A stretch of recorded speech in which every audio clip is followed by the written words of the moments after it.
नमस्कार, prime time में आप सबका स्वागत है। मैं हूं अरूप। अफगानिस्तान, पाकिस्तान, अमेरिका की ओर से क्या डिसीजन लिया जाएगा, ये सारे डेवलपमेंट्स, इनकी सारी एनालिसिस के साथ आज हम प्राइम टाइम में हाजिर हैं।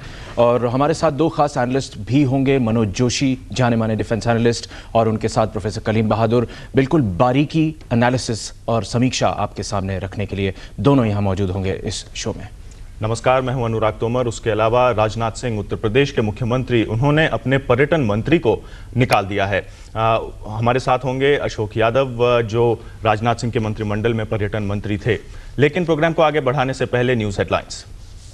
तालिबान का अमेरिका के उत्तर प्रदेश के मुख्यमंत्री राजनाथ सिंह ने पर्यटन मंत्री अशोक यादव को मंत्रिमंडल से हटाया।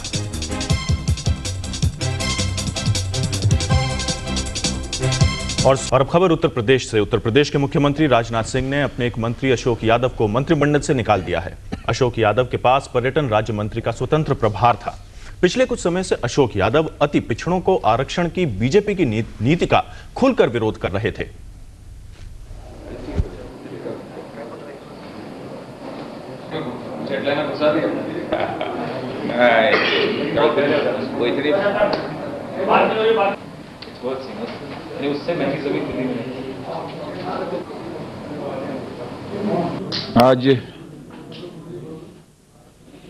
आज श्री अशोक यादव को मैंने अपने मंत्रिमंडल से निष्कासित करने की महामहिम राज्यपाल से सिफारिश की और महामहिम राज्यपाल महोदय ने उसे स्वीकार कर लिया है।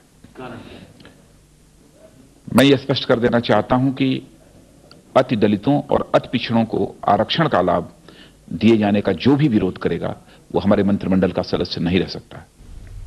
उधर उत्तर प्रदेश के मुख्यमंत्री राजनाथ सिंह कह रहे थे कि उन्होंने अशोक यादव, उनके टूरिज्म मंत्री को निकाल दिया है।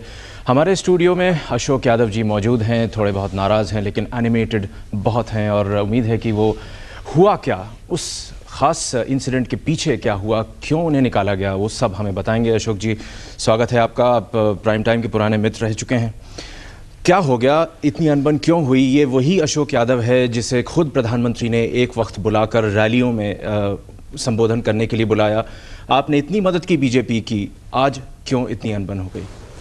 बीजेपी बुनियादी तौर पे यूज एंड थ्रो का कल्चर बहुत दिनों से डेवलप हो रहा है। प्रधानमंत्री जी मुझे खुद ज्वाइन कराने गए थे उत्तर प्रदेश में 1995 में मुलायम सिंह जी के खिलाफ लड़ाने के लिए। उनकी विधानसभा से मैंने रैली करी थी और वो शायद रैली उत्तर भारत की सबसे बड़ी रैली थी, और मैं तब विधायक नहीं था। मैं पिछले कई सालों से पिछड़े, दलितों, मुसलमानों, किसानों, नौजवानों के पक्ष में बोल रहा था।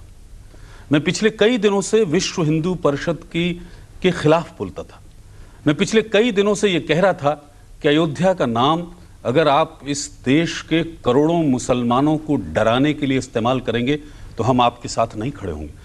आपको शायद ताज्जुब होगा ये जान के, मैं इलाहाबाद विश्वविद्यालय की छात्र राजनीति की गलियों से निकला हूं। जिस दिन आंख खोली थी सियासत में, उस दिन मुलायम सिंह जी के खिलाफ मैं चुनाव लड़के आया हूं।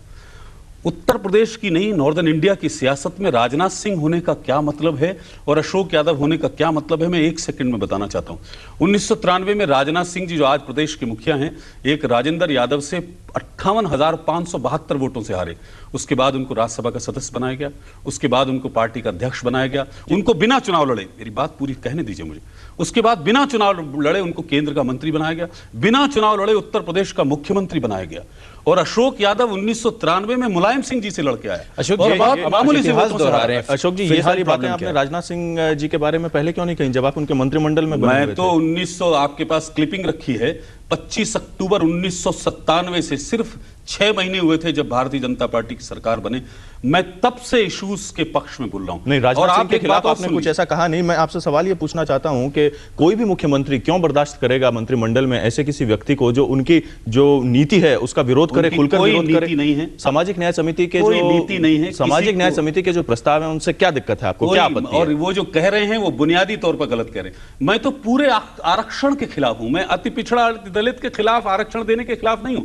ये बीजेपी जो फ्रॉड कर रही है उसके खिलाफ हूं। सुन लीजिए बात, जिस देश में प्रधानमंत्री उसी जाति का हो, जिस प्रदेश में विधान परिषद का अध्यक्ष उसी जाति का हो, जिस प्रदेश में गवर्नर उसी जाति का हो, जिस प्रदेश में विधान परिषद, विधानसभा सबका अध्यक्ष एक ही जाति का हो, जिस प्रदेश में चीफ सेक्रेटरी उसी जाति का हो, जिस प्रदेश में डीजीपी उसी जाति का हो। ब्राह्मणवाद की बात कर रहे हैं ये आप पहले एक ही जाति, और हम आरक्षण की बात करेंगे। ये सारी चीज सही है यादव जी, ये सब जानते भी हैं। सवाल आपसे ये था कि सामाजिक न्याय समिति के जो प्रस्ताव हैं उसके अंदर यादवों को जो 5% का आरक्षण ही जो दिया गया है, सिर्फ अति पिछड़ों, अति दलितों को अलग से आरक्षण दिया गया, उससे आपको कोई आपत्ति है क्या? अशोक यादव कभी कास्ट की, जाति की राजनीति करने नहीं आया।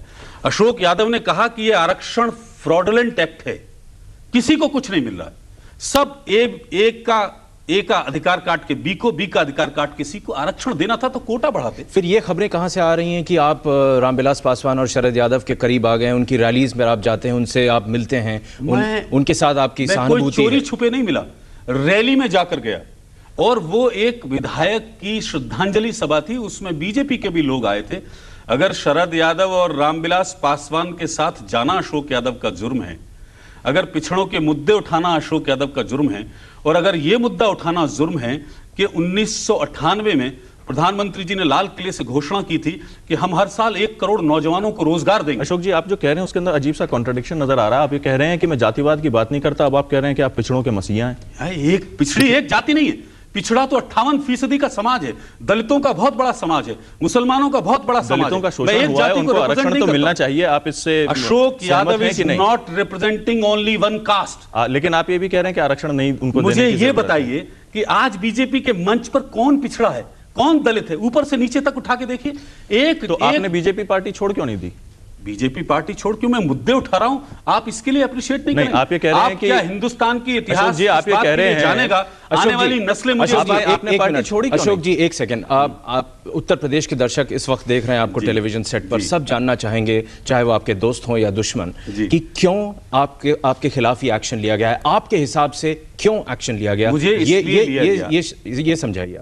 इसलिए लिया गया कि मैं पिछड़ों, दलितों, मुसलमानों, किसानों, नौजवानों को रिप्रेजेंट करता था, और सिर्फ उत्तर प्रदेश नहीं, नॉर्दर्न इंडिया को रिप्रेजेंट करता था।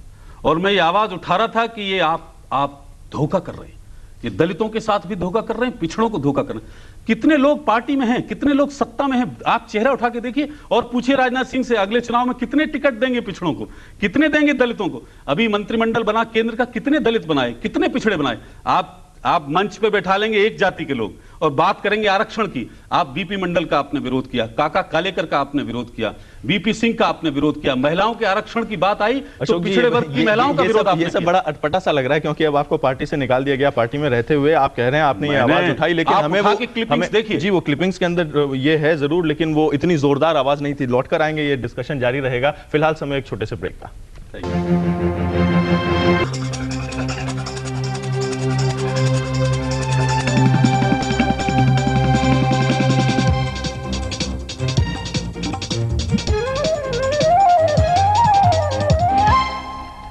उत्तर प्रदेश के मुख्यमंत्री राजनाथ सिंह ने अपने पर्यटन मंत्री अशोक यादव को मंत्रिमंडल से निकाल दिया है। अशोक जी यहाँ मौजूद हैं और काफ़ी कुछ उन्हें अभी कहना बाकी है।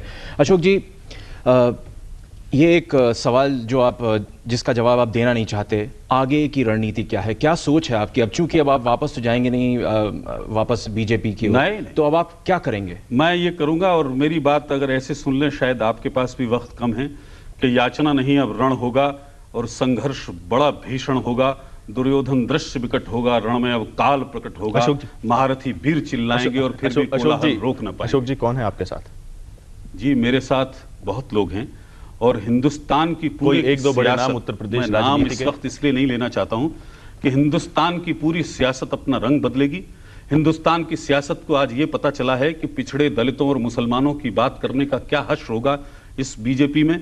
और मैं बड़ी मुस्तैदी के साथ कहना चाहता हूं कि सामाजिक न्याय की लड़ाई अब गलियों पर होगी, और बीजेपी का असली चेहरा मुझे बेनकाब करने का मौका मिलेगा। आप बीजेपी का असली चेहरा बेनकाब करेंगे, ये आपने बीड़ा उठाया है, लेकिन बीजेपी का कहना है कि जिस तरीके से नरेश अग्रवाल को उन्होंने हटाया, उसी तरीके से अब आपको हटाया ताकि बीजेपी की छवि सुधरे।